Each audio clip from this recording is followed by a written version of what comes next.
And as we're sitting here in the Senate Russell office building, it's not lost on me, this is the same building that I believe Senator McCain had his office and served many years, many decades here. So we carry on the legacy of Senator McCain.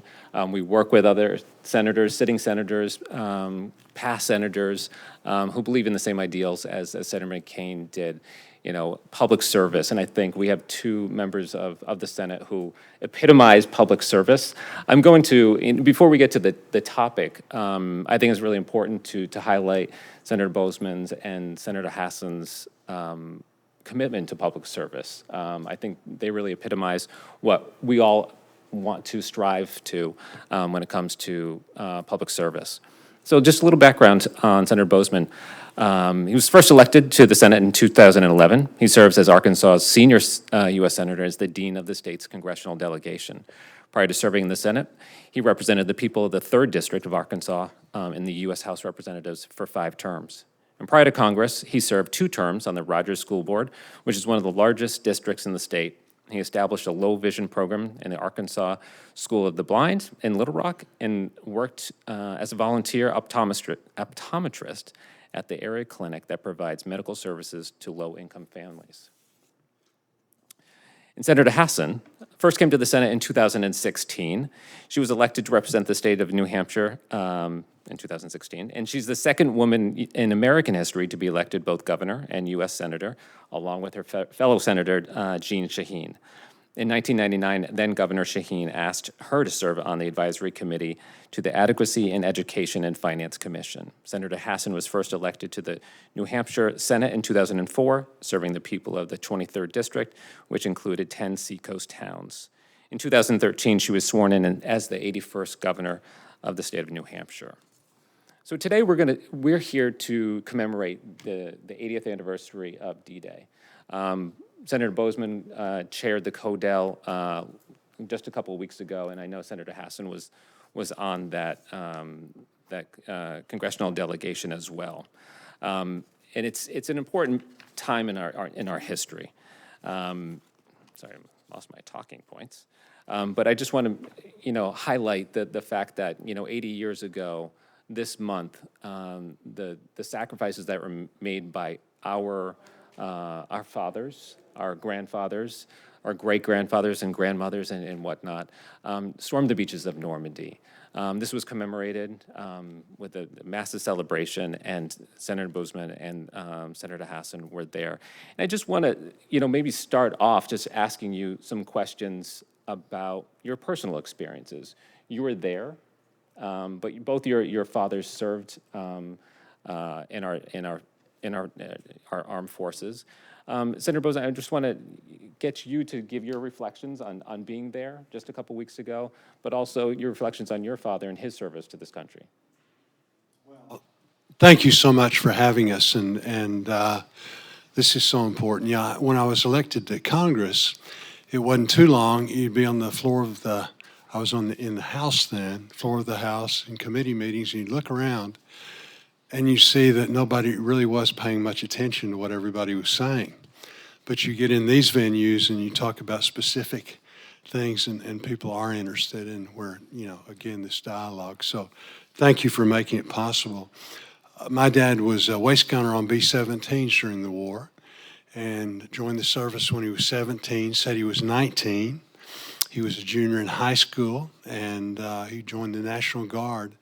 They immediately mobilized him, and he went off and started getting ready for World War II. Never talked about the war very much at all. I'd ask him questions as I got older and realizing its importance. But that generation truly was very, very special. They stepped forward and did what was needed. I think the thing that, to me, Maggie, is that I know your family's represented in the same way, is this was just a bunch of ordinary people that did extraordinary things. They stepped up when they needed to. These weren't professional soldiers. These were people like you that said, we're in a conflict that involves all of us. The nation needs to stand together. And as a result, like I said, just regular people of all different faiths, all different backgrounds, all different abilities, came together and stepped forward, and as a result, not only secured peace then, but through their efforts, secured peace in Europe for until now. We're blessed that we haven't had to experience the same thing. Senator Hassan. Well, first of all, Paul, thank you for convening us into the McCain Institute, and it's really great to be here with my colleague and to share our thoughts.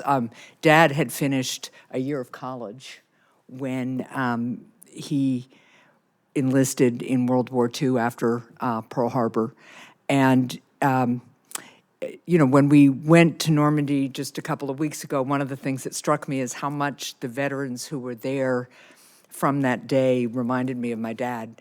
There was something about their demeanor. We would thank them and they'd say, you know, we just did what we were supposed to do.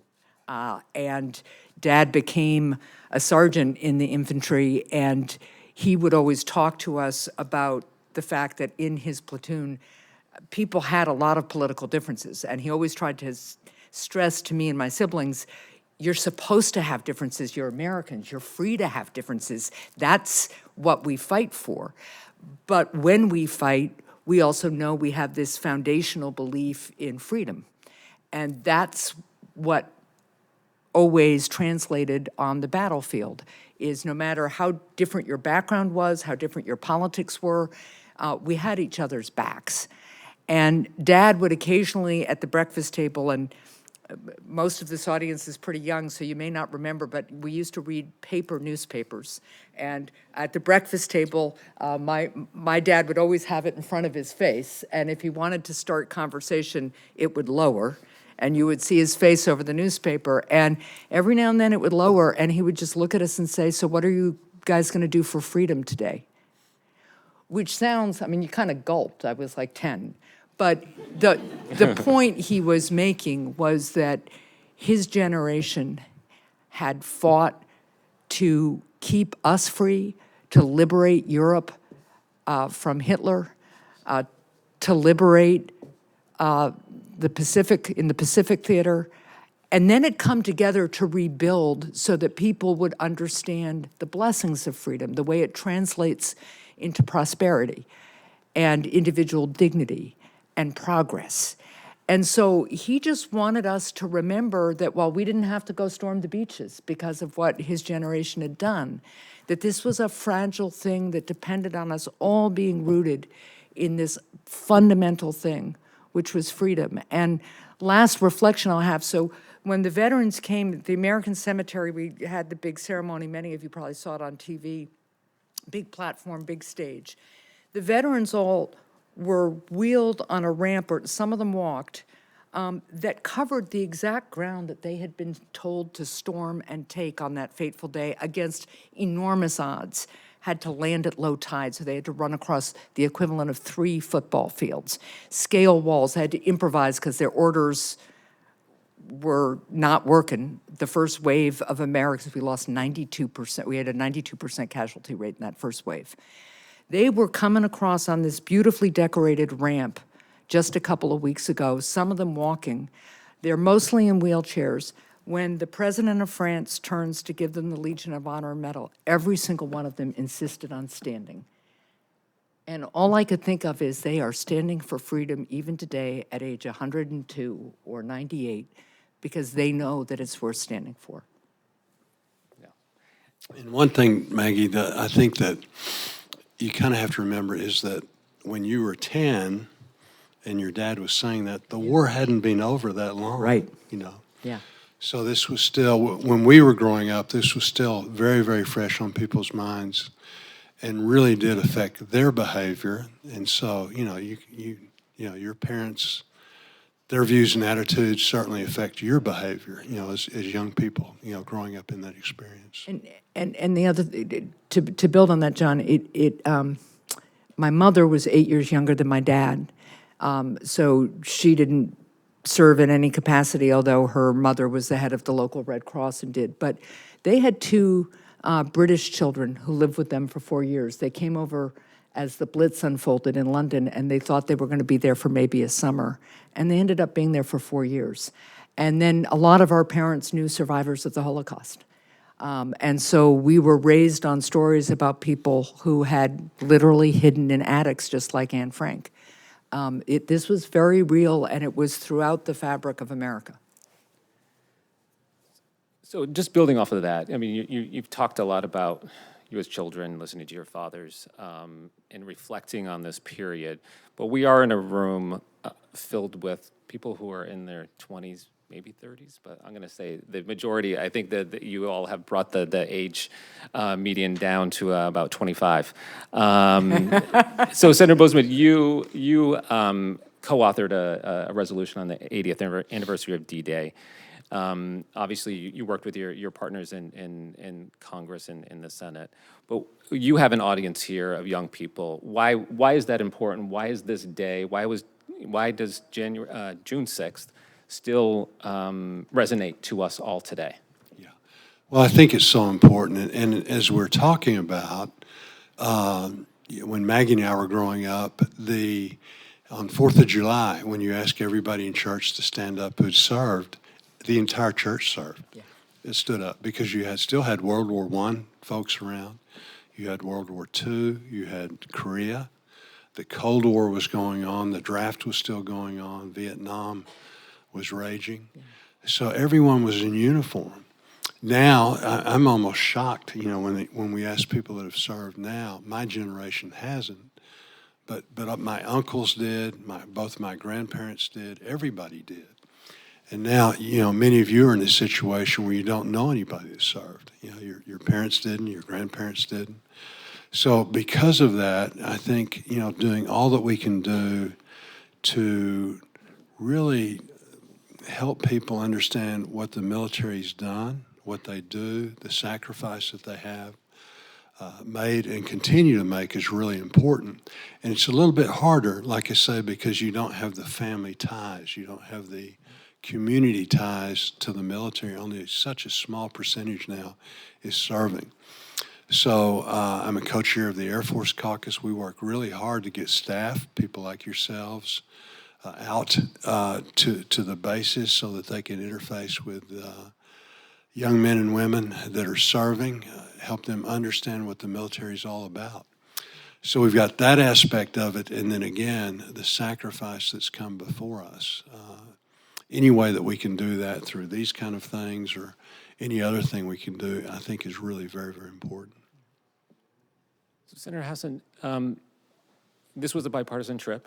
I think, we're the McCain Institute, and as maybe both of you or, Mr. Senator Boozman, you served a little bit longer with Senator McCain. He was a big fan of the CODELs. He liked to lead the CODELs. Because they were good things to do.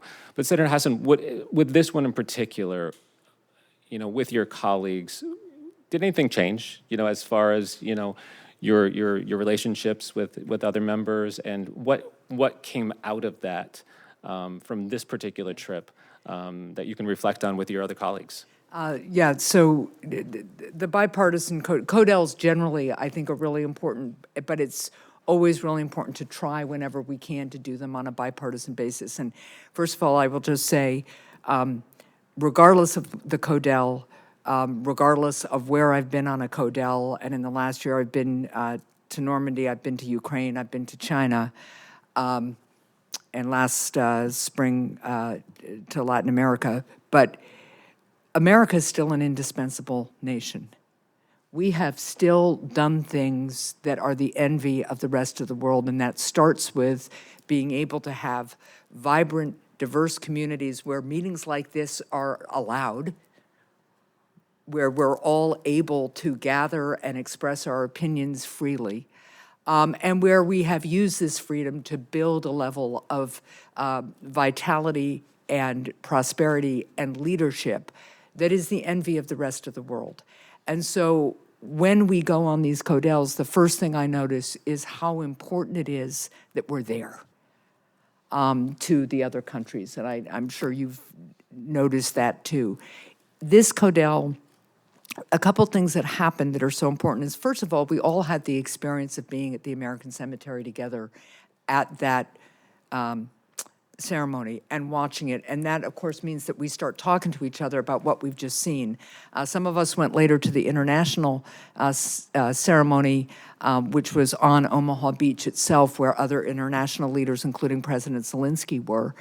And again, we're talking about these things. We then have briefings at the embassy where, as we were being briefed by our military leadership about our efforts to support Ukraine, we were able to actually exchange ideas and test some ideas with each other that are important to increasing our collective understanding about the challenges that Ukraine is facing, the challenges that we'll have supporting Ukraine, the challenges we'll continue to have building our NATO, or supporting our NATO alliance and making sure it's as strong as it can be.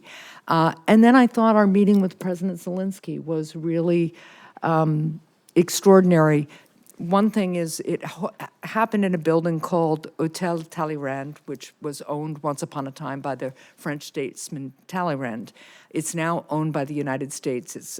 The embassy uses it for any number of things. But that's where we met with President Zelensky. And we find as we get there that it's also the building that the Marshall Plan was administered out of from 1947 to 1952. So we were talking with President Zelensky essentially about the future of Europe, about his efforts to stand up for freedom and to fight off Putin, and to make sure that we continue to be intact as a free world, in the same place where Americans ran the Marshall Plan and helped rebuild Europe and really, again, set the foundation for 80 years of prosperity. So I found that very moving. And again, when we share these types of experiences, it gives us that shared experience, but also allows us to build the kind of relationships that are necessary to trust each other in the tough moments, because the other side of being a very free and vibrant and opinionated people is we're going to have times when we disagree, and we need to have those core experiences and principles kind of bolstering us when we're weathering those disagreements. Yeah, the other thing I would say too, Maggie, is that my dad was not very political, period. But I'm sure my dad would have been friends with your dad. Yep. Based on common experience. Some of you have been in athletics, some of you have been in all kinds, whether it's debate club or whatever. There's bonds that are formed, and that really supersedes everything, okay? And so I was really pleased. I know that the veterans that were there represented, and these people, probably the youngest was about 96? Yeah. To I think 107, yeah. Something like that. It's amazing. And most of them were in good shape. But I know that their political persuasions were all over the map, okay? And yet they were so gracious. All of them were very grateful to President Biden, for being there. Grateful for all of us being there. So there's just some things that supersede politics and supersede everything else. And that was exhibited by the veterans there, and then also by the members of Congress. And this was the biggest CODEL ever, the biggest congressional trip, I think, in history, with 60 House members and right. And there were 19 of us or so. So yeah. So it's really amazing. That's significant. Thank you for, Senator Boozman for leading that CODEL, and Senator Hassan for participating. I think it really does show that we needed to commemorate, that moment, those veterans that still are among us in their service, and all of those who are still in the service and veterans, because we still have millions who they're veterans and, continue to serve this country in many different ways. We are also celebrating another anniversary this year, which is the 75th anniversary of NATO, which certainly came as a result of D-Day and, the United States and the Allies winning World War II. And I'd love to get your perspectives. Senator Boozman, while you were in the House, you were part of the NATO Parliamentary Assembly. Your thoughts on NATO today? There's a lot of criticism. It's maybe cleaned up a little bit. More members are paying their dues, maybe on time, and maybe not. But I'd love to, your experience, your House days now. Where do you see NATO playing out? It's in a significant role today. Well, I think NATO's been a great alliance. It hadn't been perfect, but it has been something that has stood the test of time, and it is a huge deterrent force. Right now, because of the invasion of Ukraine, NATO's stronger than ever. One of the criticisms when I was in the House, and still a criticism, not as much, was the fact that many of the countries in NATO simply weren't spending enough on defense, so they expected ourselves and Britain, some other countries, to really be the people that were providing the defense. The other problem was that they had what we call caveats when they were involved, whether it was in Afghanistan or wherever. Their countries would only allow them to do certain things. And so it was very difficult for some of the countries even to participate in battle and this and that. So the good news is so many of those things have been broken down. We've insisted, rightfully so, that NATO step up. But I think because of NATO, we were able to, after World War II, America was able to step forward, provide the leadership, and they are the leadership of NATO. Not only did we defend our country, but we defended Europe from the Russians so that they could go ahead and prosper themselves, so they could rebuild. And we did a tremendous job of that. And I think because of the efforts of NATO and that alliance, you're blessed that you didn't have to, and I'm blessed that I didn't have to make the same decisions that our parents did regarding service. And being on a beach someplace with the casualty rate, what'd you say, 92%? The first wave. We didn't get to 50-50 casualty versus surviving till the 6th wave on D-Day. So these are very, very serious things. We've really been blessed. We've had wars, but not the magnitude of the world wars. The world really has been fairly quiet, for the last generation, and I think NATO has played, the major role in that. Do we need to continue to make sure that NATO plays its part in the sense of the countries being good participants and doing what they need to do? Yes, but I'll tell you, it doesn't matter where we're at. The whole world looks to us for leadership, and it's important that we provide that leadership in NATO. And speaking, relating NATO and leadership, Senator Hassan, it was created as a buffer to Russia, the Soviet Union. But NATO, the United States, has much broader, I would say, enemies today, China being one of them, Iran being another. How do you see NATO, the transatlantic alliance, really putting a buffer between or making our national security or us more secure against China and Iran? Sure. Maybe I'll just start by taking a step back to the NATO alliance is so important, as we are seeing play out in Ukraine right now, and our capacity, of course, to have that buffer against Russia. But it also means that there are relationships among NATO allies that are very important on particular issues. So just recently, as you know, the United States put into place export controls that keep our most advanced microchips from going to China. It was really important that we get the Netherlands to agree to do the same thing because they're producing a whole lot of really advanced microchips too. And if they didn't agree to do it, our decision to control those exports wouldn't really have mattered as we try to make sure that China doesn't have a qualitative military edge over us, right? So that's just an example of where the ongoing work that NATO does as a full group, but country to country, makes a difference. And of course, it also sets the foundation for the rest of the world understanding how important partnerships and alliances are. So it's been really important, one, for autocrats, wherever they are, China, Iran, North Korea, or Russia, to see that the world's democracies will stand together, they will help each other, they will be strong, even when they may have national differences and conflicts from time to time. And that has allowed us, of course, to begin to reach out to non-NATO members in different parts of the world to really invite them into strong alliances that can help them in the face, for instance, of Chinese aggression. So you see President Biden working to strengthen not only our relationship with Japan and our relationship with South Korea, but remember the Japanese and South Korea have had differences for, really since World War II. And the United States has really worked to kind of broker new agreements and a new sense of trust and progress in that relationship, because it is so important to our ability to have a kind of buffer against China, but also obviously really important for the people of Japan and South Korea. Similarly, we've developed new relationships with Australia, very, very important in the South Pacific, as a way of saying to China, but really to autocrats around the world, we will stand for freedom, we will build friendships and alliances, because what binds people who believe in individual freedom and democracy is so much greater and so much stronger than any of the other differences we have. And I think that continues to be a really important thing for us to demonstrate.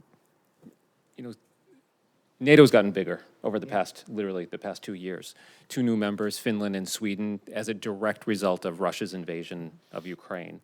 And I think both of you have made this point that NATO's stronger than it ever has been. It's more popular. We did a small project a few years ago, this is before the Russian invasion, where we were trying to engage young people, literally in NATO member countries, because it had fallen off of popularity. People didn't understand whether it was in the United States or whether it was in European countries, what the importance of NATO played in their security. And I think today we see where NATO and NATO member countries, all of the things that both of you have talked about in securing not just militarily, cyber security and all these other mechanisms that protect us every single day. With that in mind, on July 10th and 11th, we will be hosting, the United States will host the next NATO summit. Every year there's a heads of state summit. It'll be here in Washington, D.C. for the 75th anniversary. Senator Boozman, you attended these types of events before. You've participated in the Parliamentary Assembly. What does this one mean to our adversaries around the world? What is the message that we're sending? What can we learn from next month? Well, I think the message that it sends is you have all of these countries convening, and it's like I described, Maggie and I both described the trip that we went on, a very bipartisan effort, completely bipartisan. Americans going overseas to celebrate and remember D-Day. Here you've got a convening of a lot of disparate groups that set aside a lot of stuff to come together to form this alliance. And so it demonstrates to the world that the alliance is strong. And it's so important for so many different reasons. It allows these countries to vent, to talk about concerns that they have. We get to share our concerns. It's so important. I don't care what you're doing, is for the dialogue back and forth. And then again, America's got to lead. The world wants us to lead. The other thing that is so important is this is not only a military alliance, but it's an economic alliance too. It's a good portion of the entire economy of the world. So you can project power through military strength. You can also project it through economies, punishing people that way.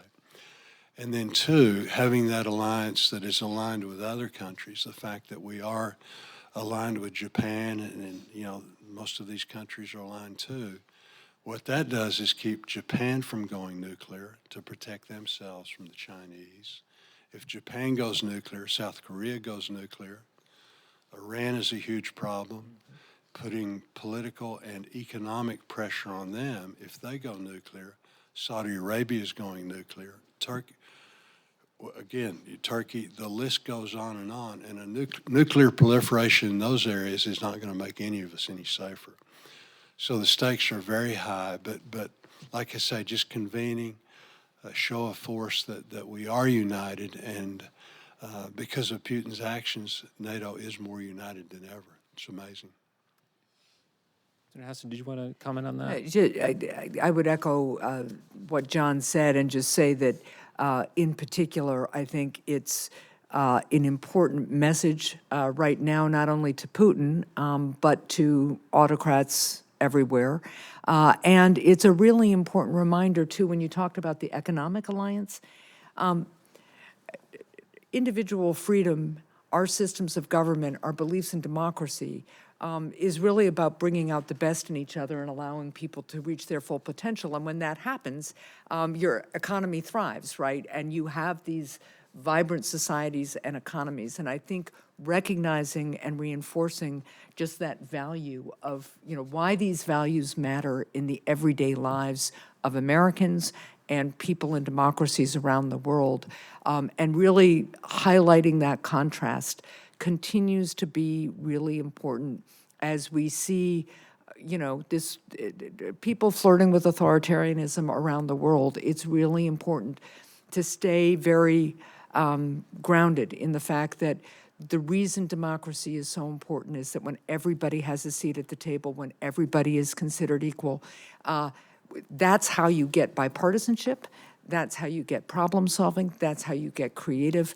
and that's how you raise the quality of everyone's life. And so I think it's a really important value statement, along with a recognition of the United States leadership right now. Bridging these topics, the same generation, the greatest generation that helped achieve victory at Normandy, also helped build NATO after the war. Can you talk about the connection between these two events and what it says about that generation, and how they felt that there was still more work to be done after World War II? It just didn't end just because we won, but that generation protected us for another generation. Wondering how. Well, I think it's really remarkable. This was a generation, this is your age. And so you can imagine you come back from a horrendous war. We talked about the casualties in some situations, and not everybody went through that, but everybody was willing, and everybody could have, okay? And many did. But everybody was willing to step up.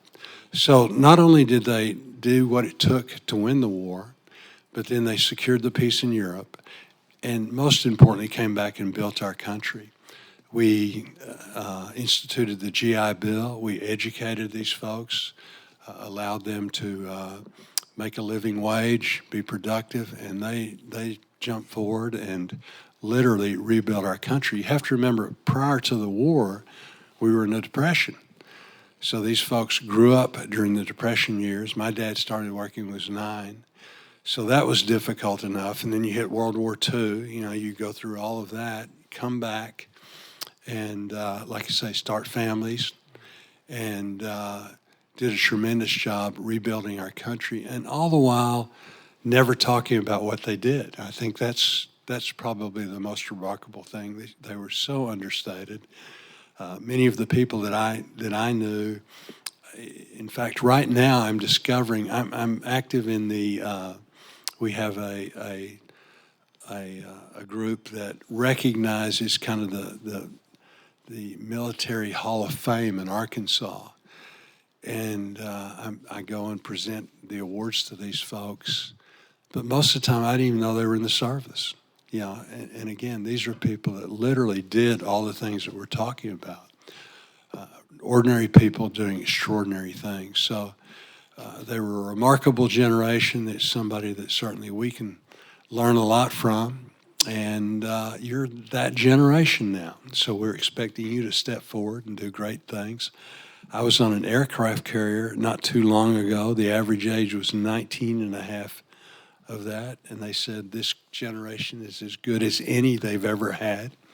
So you all can give yourselves a pat on the back. But that's really what it takes. And I know that we've had America step forward in the past. I know you all are going to step forward in the future.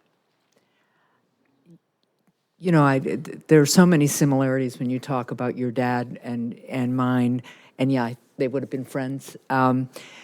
My dad, too, survived the Great Depression, mostly because his mom was a school teacher, and in Florida in the 1930s, the school teachers got paid in essentially food stamps.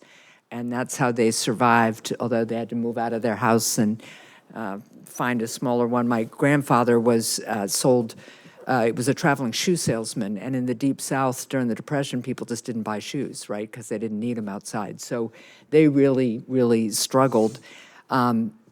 Dad got a scholarship to go to college, enlisted, survived the Battle of the Bulge, and for those of you who don't know, the Bulge was fought in December in Belgium, in the forests. I went to the 75th commemoration of that. We were on that together. And I never heard my father complain about a single thing except the cold. Now, part of that is he married a New Englander and moved up to New England, so he had to, he was from Jacksonville, Florida, and he had to adjust. But part of it is he survived the Battle of the Bulge, where it was a surprise attack. They didn't have the equipment. And I finally realized this is why Dad always just hated the cold so much. But the other thing, so that was the only thing I ever heard him complain about. But the other thing I've been remembering more and more about is in the run-up to World War II, we were an intensely divided country. The politics then, there are echoes today in some of the divisions that we hear about, the loud stuff, right? And there was a very strong and growing movement in the country to stay out of World War II. We had Nazi rallies in this country. I think it was something like 20,000 people at Madison Square Garden. There were people who were arguing that appeasing Hitler was the right thing to do, including our ambassador to Britain, Joe Kennedy. You know, there were leaders in Britain at first who thought, well, we can just make a deal with Hitler and we'll be okay. And of course, we know that that wasn't true. So I think, and then, you know, add to that the fact that Hitler's rise really grew out of the terms of the peace after World War I, which really were punitive towards Germany. And our fathers understood that so many Americans had sacrificed to win World War II. We had finally had to defeat Hitler because it was clear you can't appease evil. And that's something I always want to remind people today. Appeasing bullies, appeasing evil does not work. That's what our fathers understood. And then they understood that unless the terms of the peace gave the vanquished some hope and some capacity to live the lives we all want to live, that they could be right back here, that their children and their grandchildren might have to fight this same kind of war again. And more than anything, having survived these terrible, terrible battles, they just wanted to make sure that didn't happen. And so everything you saw them come together to do was with this sense of, you know, there's got to be a better way. And when we can respect human dignity and instill freedom as far as we can spread it, and stand up to bullies and evil, then we will in fact be able to prevail and next generations will be safe. But those lessons are ones that we have to take and really remember ourselves, because as we see around the world, evil exists, tyrants exist, and aggression exists. And we have to marshal all of our resources, and our father's generation gave us the tools to do that whenever possible through peaceful means, by being strong and by being united and by being champions of freedom. You know, the other thing, and I agree totally, Maggie, it was so well said. You know, in thinking about it, this was a generation that was traveled. They were in, you know, sadly, they were in Italy, they were in France, they were in Germany. They were stationed in England, receiving, you know, oncoming, you know, from the Blitz and all those things. But I think the other thing was that they realized that as a nation, you know, we had just had so much to be grateful for. It's hard to imagine being in Germany, being in France, you know, where you have total destruction. I mean, these places were just wiped out. Britain, you know, so much destruction, you know, and then you come back and you know, you get back to family and things, and we'd escape that. So I think also there was the recognition that you know, we have a great country, but we also have so much to be proud of, and I think that really made a tremendous effect on them, not only then, but as they conducted their lives in the future. I think one of your common themes of what both of you have mentioned is sacrifice. You know, your fathers, grandfathers, and they brought that forward. They passed it forward to ensure that we enjoyed our freedom, a good economy. Obviously, we've had ups and downs, but they sacrificed along the way. They served their country in ways that many people don't have the opportunity. We don't have as many active wars. We don't want active wars, but there are other ways that young people can provide service. You, as I said in the beginning, the two of you, I think, have probably a combined 50, 60 years of public service between the two of you. And you're still doing this, obviously getting paid for it as a government official, but this is a way of giving back to your government, to your communities by representing them. We in the United States often talk about what it means to be a leader. How do we encourage more leaders to rise up? You all, the two of you rose up through the ranks of your parties, your states. What would you say to I mean, again, we have an audience of people who are obviously interested in what's going on here in Capitol Hill. They might be all political scientists and hoping to do things that you have done throughout your careers. What would you say to them, or what can you say to them to encourage them on this path of public service and what that means?